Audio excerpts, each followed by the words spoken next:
Christmas Island is a natural wonder, a jewel in the Indian Ocean. 2,600 kilometres northwest of Perth, light years from the rest of the world.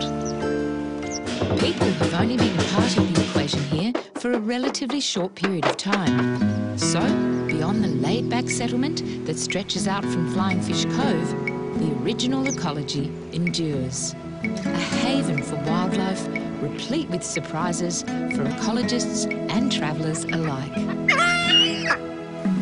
Of all the creatures thriving on this remote Australian territory, land crabs are the most successful. And with at least 20 species featuring in the mix, they comprise the most diverse collection in the world. One of the best places to see crabs year-round is here at the heart of Hughesdale. The spring up above the falls, and it flows out into the sea, and it forms ideal habitat for the blue crabs and all the other crab species as well. Robber crabs are clearly the biggest, but they are outnumbered by the reds, with a population in excess of 40 million. If you happen to be here in the wet season, chances are you'll see them en masse, leaving their burrows in the forest for their annual migration to the sea.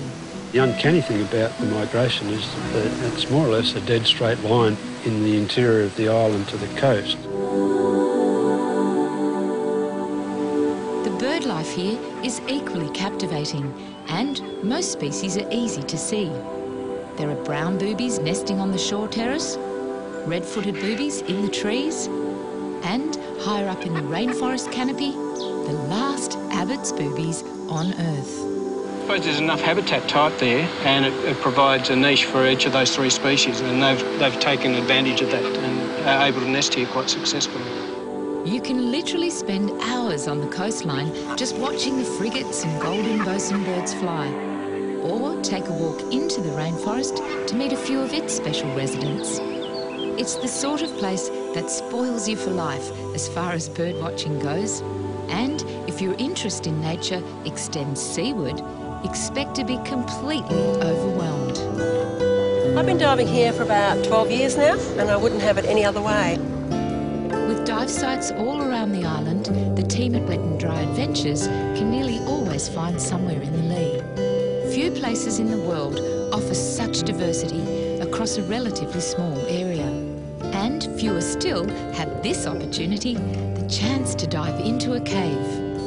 Of course, you can explore the subterranean world here without actually getting into the sea, but you'll still need a sense of adventure. That's beautiful, how the light touches on those formations and all those crystals just appear. It's like a massive big organ pipe structure. At the end of each day, you'll feel exhausted but elated by all the wonder you have witnessed. And we're better to cool off and chill out than this magnificent grotto, the ultimate natural wonder.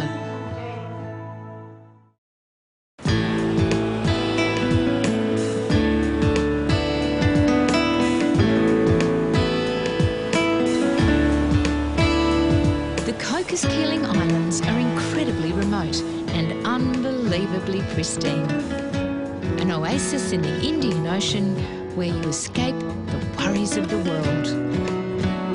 The lagoon here in the middle of the main atoll, which is made up of 26 islands, is exquisite at any time of year. Home to around 30,000 turtles and plenty of harmless little reef sharks. An abundance of coral and tropical fish life makes snorkeling or diving compelling. But other adventures on the surface of the water have an equal measure of appeal. Island hopping is as popular with the locals as it is with visitors to Cocos, and there are plenty of options to consider. But a favourite is tiny Prison Island. Really picnic island, isn't it? It is, it's just perfect. All the hermit crabs everywhere and the little sharks out there always catching the waves.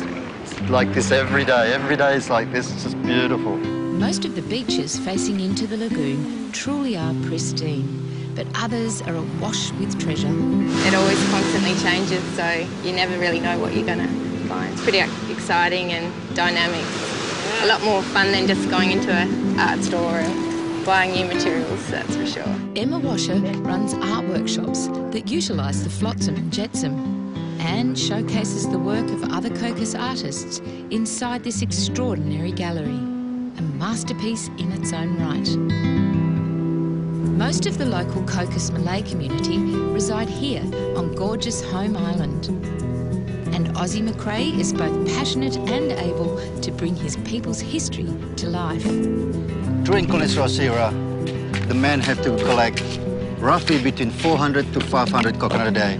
And the more coconut you collect, the more money you get. Today, you'd be hard-pressed finding a closer-knit society with deeper connections to family, or a people so proud of their culture.